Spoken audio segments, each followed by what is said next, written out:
me tell you, I'm thrilled to be back here at the Columbia Heights Education Campus. How many of you guys were here when the president and I were here last time? Yeah, you show applause are good. That'll help me out. That's good. So you guys have made some good progress. And now we're back because we are so proud of what you all have been doing here, and we thought that this was the best place to begin this conversation. So let me start by thanking Nambah for that very kind introduction. She is a proud representative of what this school can do, and her story is one that we want you all to emulate. I also want to recognize Mayor Gray, as well as Kaya Henderson, the Chancellor of the DC Public Schools. And of course, I want to recognize your principal, Principal Tukeva, and all of the faculty and staff here at Bell Multicultural High School. Thank you for hosting us. Of course, I want to thank Secretary Duncan for joining me today, as well as Jeff and Keisha and everyone from 106 and Park for helping to facilitate today's discussion. Let's give them all a big round of applause.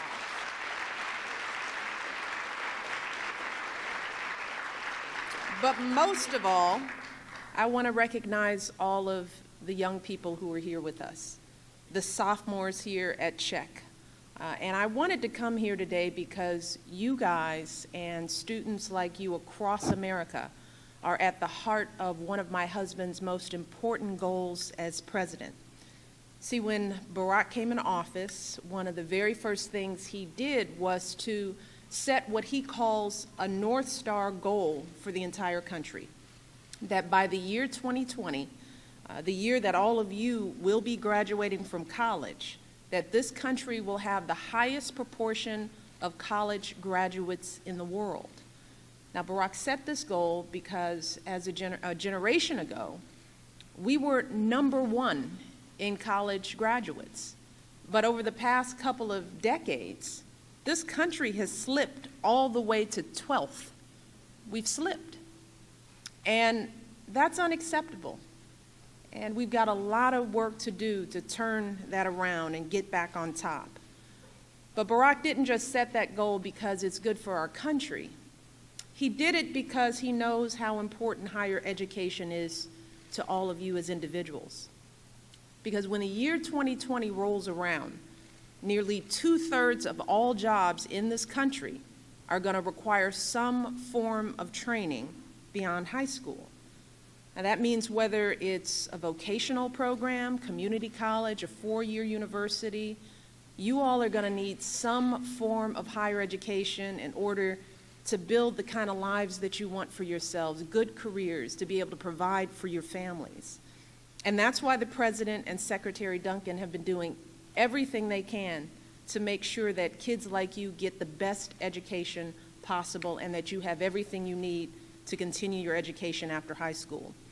They have been fighting to strengthen your schools and to support your teachers. They've been working hard to make college more affordable for all young people in this country, no matter where you come from or how much money your parents have. They've been working with parents, teachers, administrators, community leaders, all across this country, just to help you succeed. But here's the thing, and I want you to listen to this. At the end of the day, no matter what the president does, no matter what your teachers and principals do, or whatever is going on in your home or in your neighborhood, the person with the biggest impact on your education is you. It's that simple. It is you, the student. And more than anything else, meeting that 2020 goal is going to take young people like all of you across this country stepping up and taking control of your education. And that's what we're going to talk about today. We're going to talk about the power that each of you has to commit to your education. We're going to talk about the power that you have to fulfill your potential and unlock opportunities that you can't even begin to imagine for yourselves right now. And when I talk about students needing to take responsibility for their education, I want you all to know that I'm speaking from my own personal life experience. Like Nambah, growing up, I considered myself pretty lucky. Even though my parents didn't have a lot of money, they never went to college themselves. They had an unwavering belief in the power of education. So they always pushed me and my brothers to do whatever it took to succeed in school. So when it came time for me to go to high school, they encouraged me to enroll in one of the best schools in Chicago. It was a school a lot like this one. And listening to Nambah's story, it was so similar because my school was way across the other side of the city from where I lived. So at 6 a.m. every morning, I had to get on a city bus and ride for an hour, sometimes more, just to get to school. And I was willing to do that because I was willing to do whatever it took for me to go to college. I set my sights high. I decided I was going to Princeton, but I quickly realized that for me, a kid like me, getting into Princeton wasn't just going to happen on its own. See, I went to a great school, but at my school we had so many kids, so few guidance counselors, they were dealing with hundreds of students. So they didn't always have much time to help me personally get my applications together. Plus, I knew I couldn't afford to go on a bunch of college visits. I couldn't hire a personal tutor. I couldn't enroll in SAT prep classes. We didn't have the money. And then, get this, some of my teachers straight up told me that I was setting my sights too high. They told me I was never going to get into a school like Princeton. And I still hear that doubt ringing in my head. So it was clear to me that nobody was going to take my hand and lead me to where I needed to go. Instead, it was going to be up to me to reach my goal. I would have to chart my own course. And I knew that the first thing I needed to do was have the strongest academic record possible. So I worked hard to get the best grades I could in all of my classes. I got involved in leadership opportunities in school where I developed close relationships with some of my teachers and administrators. I knew I needed to present very solid and thoughtful college applications, so I stayed up late, got up early in the morning to work on my essays and personal statements. I knew my parents would not be able to pay for all of my tuition. So I made sure that I applied for financial aid. That FAFSA form was my best friend. I knew the deadlines, everything.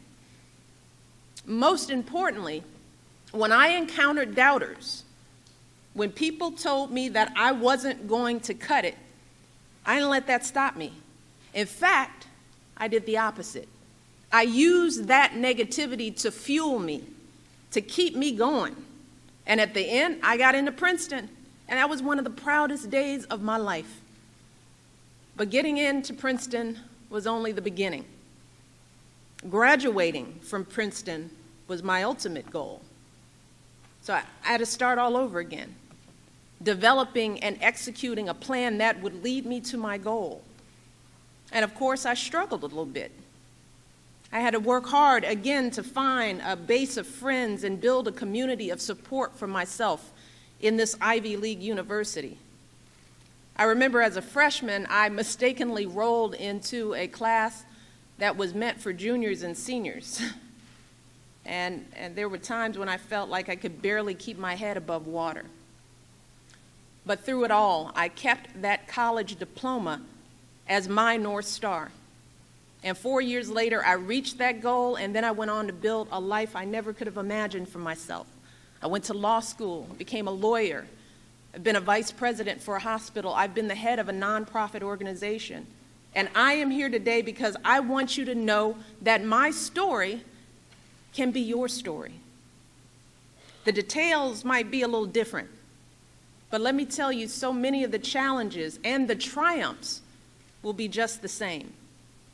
You might be dreaming of becoming a doctor, a teacher, maybe a mechanic or a software designer. Or you might not know what you want to do right now, and that's fine. But no matter what path you choose, no matter what dreams you have got to do whatever it takes to continue your education after high school. Again, whether that's going to community college, getting a technical certificate, or completing a training opportunity, or going off to a 4-year college.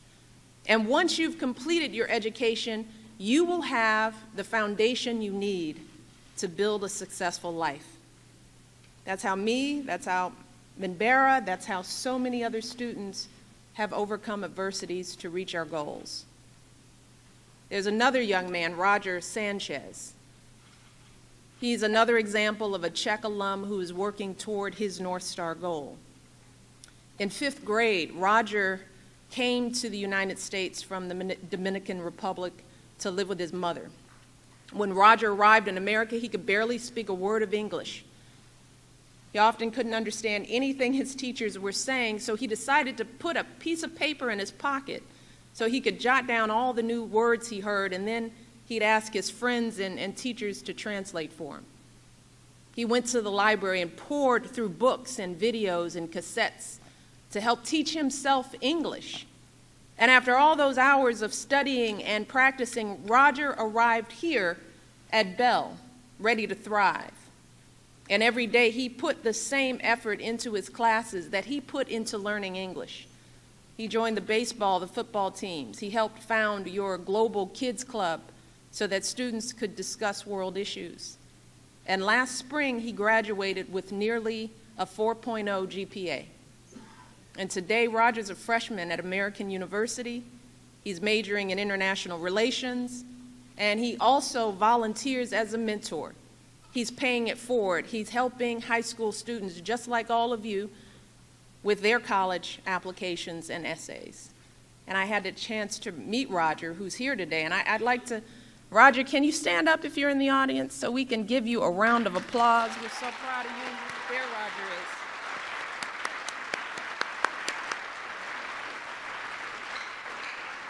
Congratulations. So every day, students like Mendengarkan and Roger and all of you are proving that it is not your circumstance that defines your future. It's your attitude. It's your commitment. You decide how high you set your goals. You decide how hard you're going to work for those goals. You decide how you're going to respond when something doesn't go your way. And here's the thing. Studies show that those kinds of skills like grit, determination, skills like optimism and resilience, those skills can be just as important as your test scores or your grade scores or your grades. And so many of you already have those skills because of everything you've already overcome in your lives. Maybe you've had problems at home and you've had to step up, take on extra responsibilities for your family. Maybe you come from a tough neighborhood and you've been surrounded by things like violence and drugs. Maybe one of your parents has lost a job and you've had to struggle just to make it here today. One of the most important things you all must understand about yourselves is that those experiences are not weaknesses. They're not something to be ashamed of. Experiences like those can make you stronger and more determined. They can teach you all kinds of skills that you could never learn in a classroom. The skills that will lead you to success anywhere in life. But first, you've got to apply those skills toward getting your education. So what does that mean? That means first and foremost, believing in yourselves no matter what obstacles you face. It means going to class every single day. That's what I did. Not just showing up, but actually paying attention, taking some notes, asking questions. It means doing your homework every single night. I did. Studying hard for every test, even if it's not your favorite subject. It means reaching out to your teachers and counselors and coaches and asking for help whenever you need it. And when you stumble and fall, and I guarantee you, you will, because we all do, it means picking yourself up and trying again and again and again. All of that is on you. You've got to own that part of it. You've got to step up as individuals, because here is the key. If you step up, if you choose to own your future and commit to your education, and if you don't let anything stand in your way until you complete it, then you will not only lead our country to that North Star goal, but you will lead yourselves to whatever future you dream of. That is my message for all of you today, and over these next few years, I am going to continue sharing that message all across this country and all across the world to students just like you. We, with the help of Arnie and the president and everyone in this administration, we're going to do everything we can to help connect you to all the resources that are available to help you on your journey, many resources that weren't around when I was your age. For example, we're going to tell students about our College Navigator and College Scorecard that can help you find affordable programs that fit your interests and your goals. We also want to make sure that you know about sites like studentaid.gov, which helps you apply for grants and loans and also provide you with a year-by-year checklist so that you know what you need to be doing to get you to college or whatever program you need to get to. But I also believe that this conversation, it's got to be a two-way conversation. I know that you all have important things to say, you have important questions that you deserve answers to, and that's why I want to make sure that I continue to hear your stories as well as talking to you. I want to hear about your dreams. I want to hear about the things you're worried about. I want folks like me and my husband and your teachers and parents, I want you to tell us what we can do to help you get to college and fulfill your dreams. So that's what we're going to do next. I'm going to step away from the podium, and Secretary Duncan, Menbera, Jeff, and Keisha are going to come back out, and we're going to talk. We're going to ask you some questions. You're going to ask us some questions. We'll listen. I don't want you to be shy. I want you to be relaxed, okay? And we'll talk more about how do we get you to your goals, okay? And hopefully this conversation here will help students around the country. So you all ready for that? You have questions? All right, well, let's get it started. Let's bring out the other panelists. You all, thank you so much. We love you, and I'm so proud of you all. Keep going.